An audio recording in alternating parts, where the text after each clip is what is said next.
Hi, and welcome to my channel, The Frequency of Truth. I am Annette Beckham at Annette Beckham Official, and today we're going to be diving into part two of the Ancient Knowing series. This one is entitled Your Spell is a Quantum Event, where ancient wisdom meets quantum physics.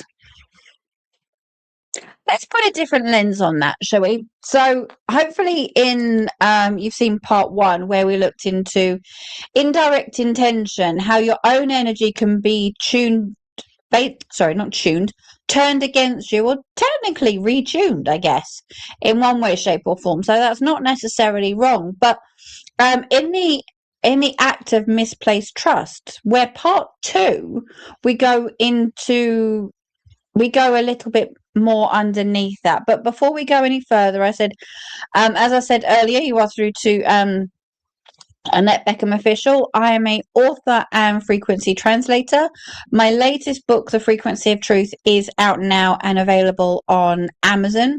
So that is more about, and we dive into around the multidimensional human, or in other words, you. And we look at it from a conscious perspective. We look at it from, we look at the different perspectives and so on. So again, it's more of an exploratory way of looking at this amazing multidimensional being and how we're connected through our fractal DNA to the unified field. But again, this series is kind of looking at the ancients and how they've been working with it and why they work with it. And because the biggest thing around all of this is language.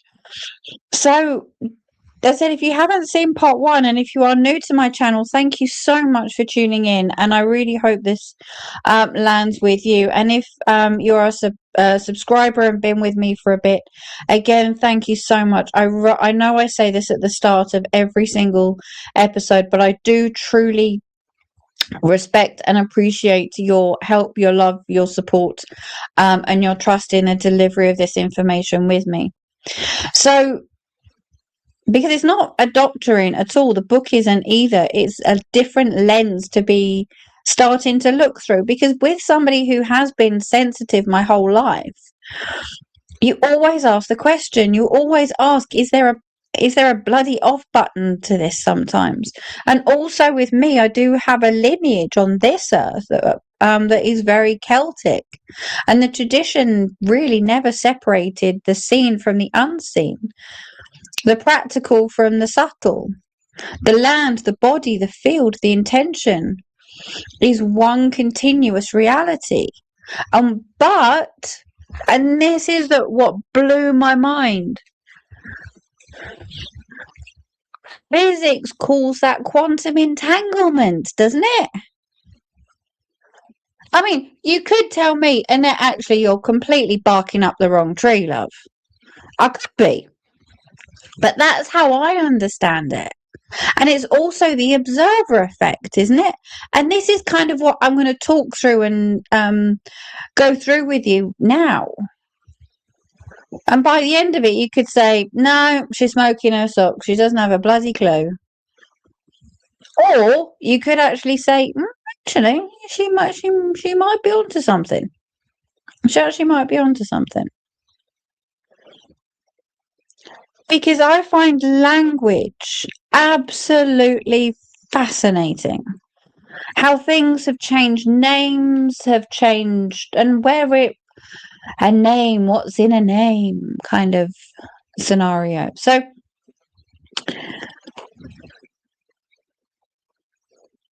let's think. It matters that we name the mechanism, isn't it? Not because we need science to validate our experiences. We really, really don't. And I said, and those of us who have been doing this long enough know that our evidence is our own experience. Or our experience is our own evidence. Yeah, that sounded better. I was clearly mirroring quite the opposite there. Because also what I'm going to be reading out to you now is, it's not excerpts from the book, but it's the blogs that I've been writing along with the book and continue to still do. And if you do want to read it rather than listen to it, the link to my Substack is underneath, but there is more content, there is more flowing of information, shall we say, through transmissions, through downloads, however you like to see it. Again, I do talk about more of those in the Frequency of Truth link in the bio. So, as I said, we don't need science to actually tell us, but science is catching up. Because there are people who have spent years feeling that they had to choose between their practical and their rational mind. No. This piece is called Your Spell is a Quantum Event. It's also, as I said, we also explore it in my book, The Frequency of Truth. I originally called this piece What Witches Have Always Known, where quantum physics meets magic. Oh, don't you just love that? Where quantum physics meets magic. Because didn't you at one point think that this world was magical? How you could put some washing up liquid into a bucket with some water, and then you'd like pull the metal thing out and there was bubbles, that was magical. I'll leave that with you. Because this world is, well, and beyond. But as I said, science is just catching up. The ancients knew how to work with the magic of this world and above. And we go into as above, so below in a moment. So, because I'm going to say something now that may actually ruffle a few feathers. Because that's what I just love to do. Witchcraft and quantum physics describe the same reality, okay? As we've just said, they're talking different languages. And I'm not here to prove that, not by any feat of the imagination. Because let's look at it through this lens. Not theory. Oh, I can never say that word. Not through theory. Not metamorphically. But as a direct point-to-point parallel between what the ancient folk traditions have always known and what cutting-edge physics is scrambling to explain. I don't think they're scrambling to explain it. I think they are starting to explain it quite well. But there's just so much more. There's so much more to this. So if you're someone, or if you've known someone, and I've seen a few of them who roll their eyes when at the mention of your practice or called it woo woo. Can you go and do some of your woo woo stuff? Or when you got out your pendulum in the middle of a supermarket, they looked at you as if you had 3 heads. Or when you said you were going to your development circle or your moot or whatever the case may be. Or when you lit a candle for a specific reason or reasons. Let's keep reading because the science is, as I said, is now catching up. And one of the best visuals that I got the other day is that this time, this era, it might be more arriving with somebody who wears a lab coat, where before it was arriving with people who wore cloaks.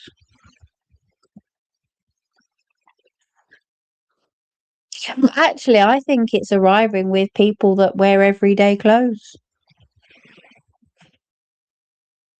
And I said that I'll mention this again. So, as above, so below.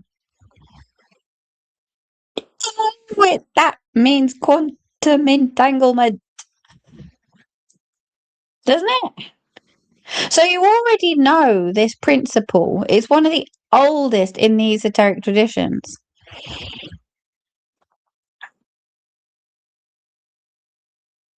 The microcosm reflects the microcosm. One reflects the other. What happens at one level of reality is mirrored at another. Everything is connected. Do you want to know the quantum version? Oh, I said this in part 1. I should really get some sound effects because I wanted to go. Dun, dun, dun. So, when two particles interact, they become entangled. After that, no matter how far apart they are across the room, galaxies, time, etc., what happens to one affects the other. Instantaneously, faster than the speed of light. Einstein, Mr. Albert himself, called it spooky action at a distance because it broke even his model of reality. And now who and what he actually was will be a different blog in itself, because that was a very different man entirely, way ahead of his time. So we already know that a connection doesn't require proximity. Anyone who does distant healing or something like that will tell you. God, I done my Reiki mastership probably back in the late 90s, early 2000s. Ish. Probably early 2000s. But you never actually questioned. We already know that what you send across distant lands. Entanglement isn't a new idea dressed up in the language of physics. It's ancient knowing finally arriving in a laboratory. Well, I will say that we know about. And you know what? That's okay. So your intention collapses probability. You ever thought of that one? When you're doing a spell? Yeah? When you're doing a spell, that your intention may collapse probability. So I said, oh, well, why are you doing a spell? Well, surely quantum prayer is kind of... Anyway, look at the video. In quantum mechanics, before a particle is observed, it doesn't exist in a single fixed state. It exists as a field of probabilities with all possible outcomes, all at once, simultaneously real. Now that's a bit of a mouthful to kind of get in there, but the moment it is observed, the field of potential collapses into a single outcome. Now, if you're a dowser, you know that very much. Let me just say that again. So, in quantum mechanics, before a particle is observed, it doesn't exist in a single fixed state. It exists as a field of probabilities with all possible outcomes all at once, simultaneously real. The moment it is observed, the field of potential collapses into a single outcome. This is called the observer effect. The observer effect. Now, think about what you're actually doing when you light a candle. Hold a sigil, focus your mind, and pour your intentions into a specific outcome.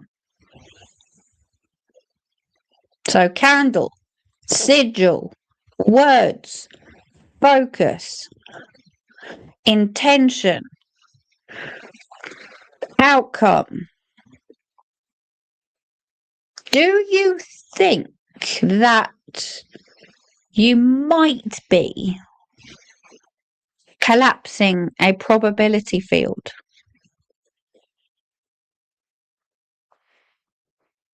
So you're taking a situation that exists in multiple possible states, right? Fact. It could go this way, it could go that way, it could go dozens of different ways. That's why, like with a lot of dowsers, won't necessarily all come up with the same answer. And through focus, coherent attention, and you are selecting one outcome and drawing it into form, aren't you? So you're taking a situation that exists in multiple possible states. Could go any way. And through focus, coherent attention, you're selecting one outcome and drawing it into form. This isn't mysticism dressed up.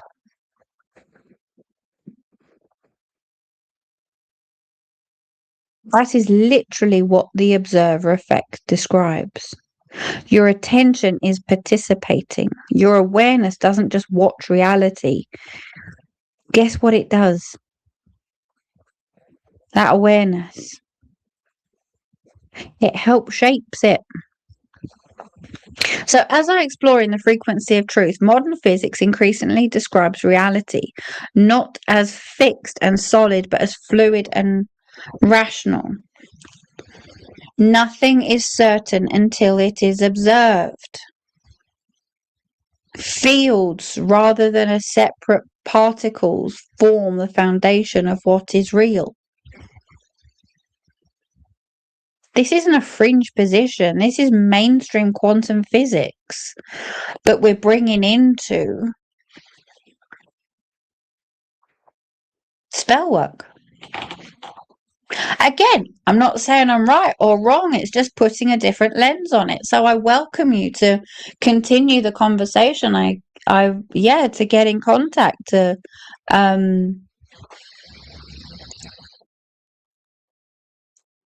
add any notes or comments, and please do like, share, and subscribe before we move on further.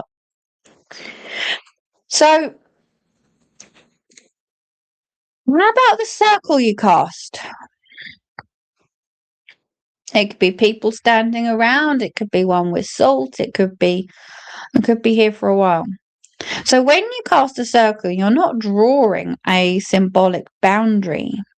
And now I'm not going to go into the whys and the wherefores that you would do that within the Wiccan pagan practices. But from this perspective, you are, whether you've thought of it in these terms or not, creating an energetic, coherent field. They just called it something different. Sorry, or you might call it something different in your practice, and that's perfectly fine. That's fantastic, even. But that circle may also be seen as a coherent field. So here's what makes it a scientific term. Let's look at it a different way, shall we? Okay, let's look at this a different way. So the Heart Math Institute has documented that the human heart generates a measurable electromagnetic field that expands beyond the physical body, right? Fact. Again, we go into it in the frequency of truth a bit more. When your heart, mind, and intentions are aligned, you are genuinely focused, calm, and directed. That field becomes coherent, more ordered, more powerful. Now imagine doing that in a group of practitioners, casting a circle together with that shared intention. How powerful is that?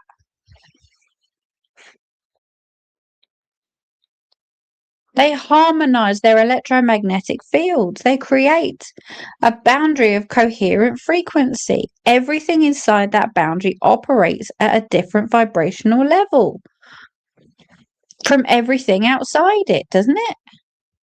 That's why, say for an example, I know on one side you could be saying, yeah, a healing circle or a witch's circle, but then you could also go, okay, well, you go into a circle when you're doing a CE5 event, when you're connecting to our interdimensional beings. Same thing. You're harmonizing that electromagnetic field and creating a boundary of coherent frequency. Same. Yeah.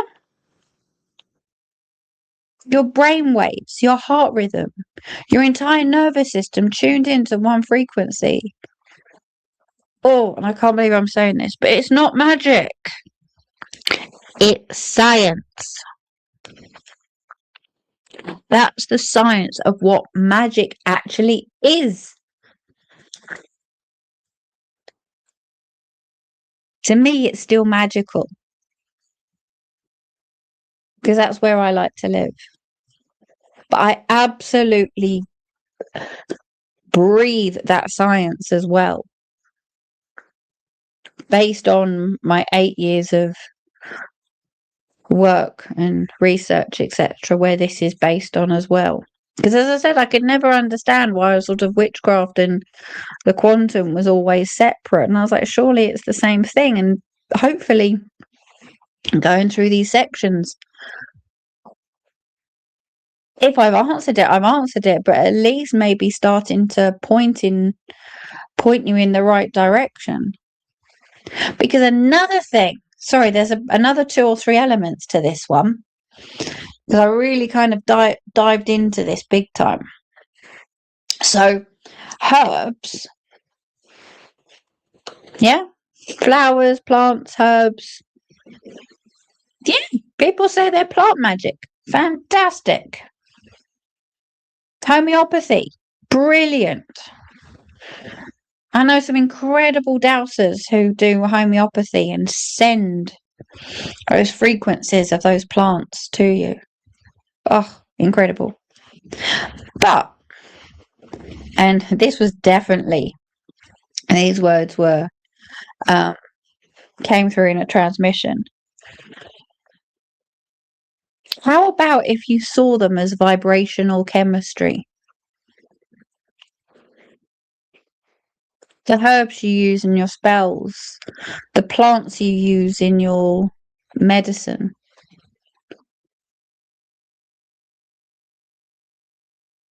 Because, yeah, rosemary has been known for generations, for millennia, to have a protective energetic property. Frankincense is known to raise frequency. Mugwort enhances dream state and perception. Practitioners have known this for thousands of years through direct experience and transmitted knowledge, which it wasn't always written down. But here's what's happening at the physical level beneath that knowing.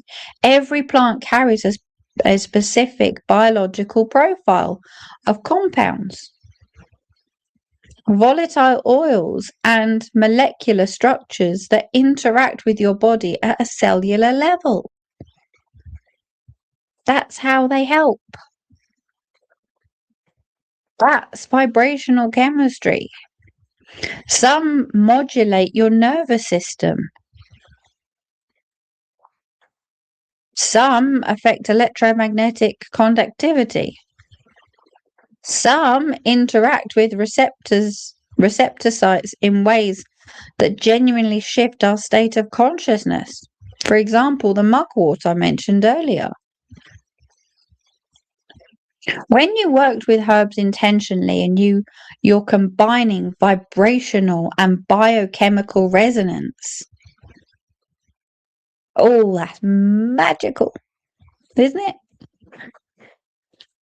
It's absolutely magical.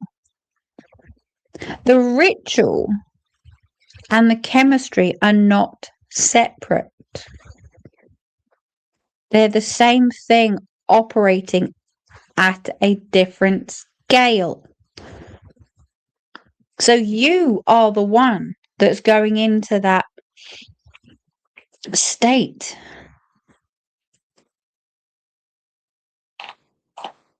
All right, let's throw another one your way, shall we?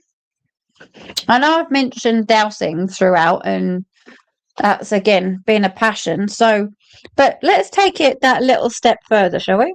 Just a little bit. Divination. Your divination tool is your frequency translator. Yeah? Ever thought of it that, way? So it's your tool in which you're looking at those different frequencies. And let's unpick it. Come on, let's unpick it a little bit. So when you pick up your tarot cards, your pendulums, your oracle cards, and so on, and you're calm, regulated, and focused, what's happening? Your nervous system is coherent, your brain waves are settled, your electromagnetic field is in order, and in that state, your body becomes a highly sensitive receiver, does it not? Because I don't know about you, but I've been to readings before and the person has been so stressed out and you just got absolute jargon. Or when you said, no, no, no, I'm perfectly fine, and you pick up your pendulum and if it could talk, it would say sod off. Because you're getting the opposite of everything you needed. And of course, because your system's screwed. You're going to go back to sleep and come back tomorrow. Quantum theory tells us that multiple outcomes exist simultaneously until one is selected. We went over this earlier. Your divination practice, particularly when you're genuinely regulated, tunes your body field to the frequency of the path that's already unfolding and translate that signal into a symbol you can consciously understand. Doesn't it?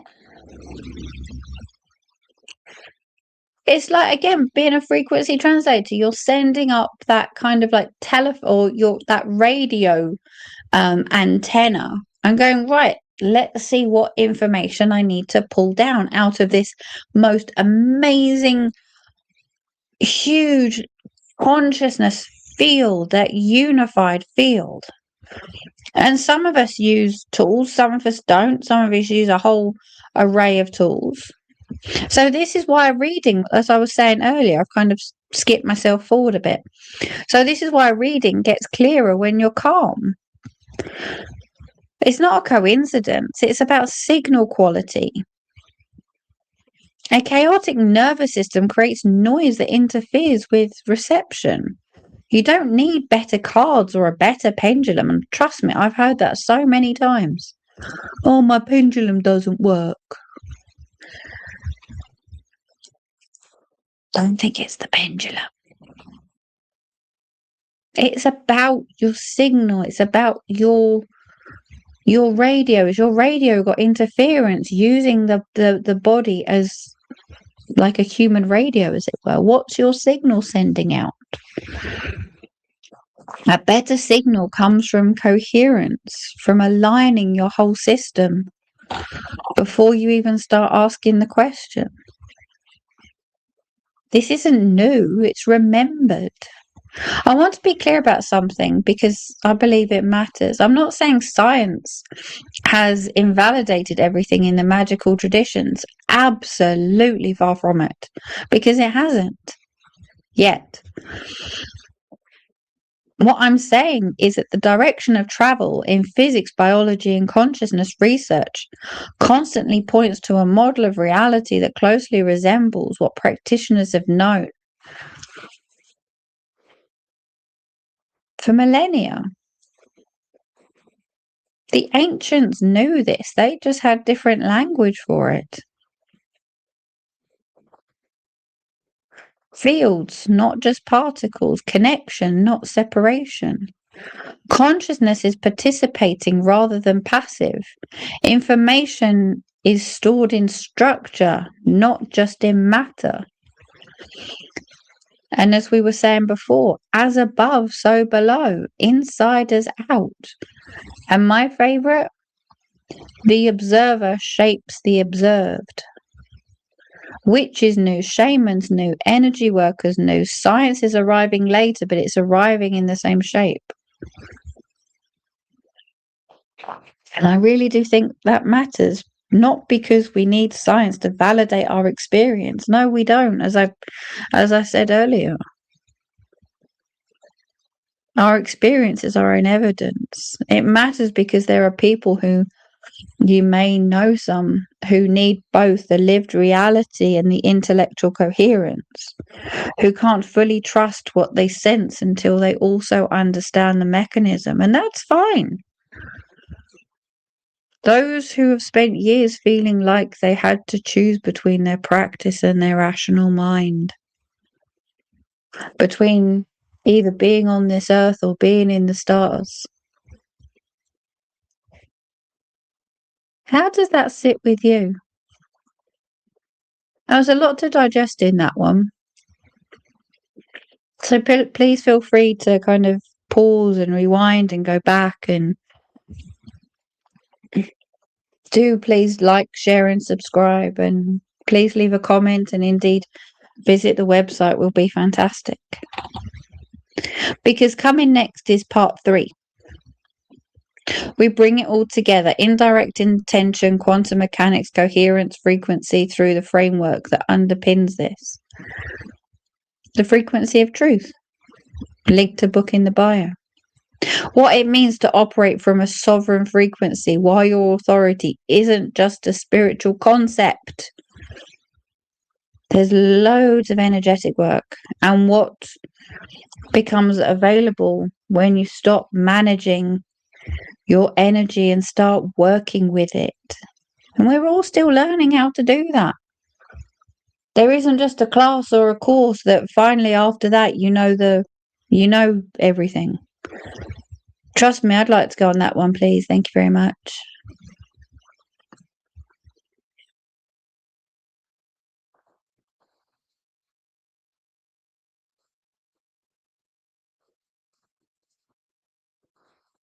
So thank you again so much for being with me, for listening. And as I always say, for staying curious. Because curiosity is key, isn't it? We're looking at life through a different lens. We're bringing the past into the future.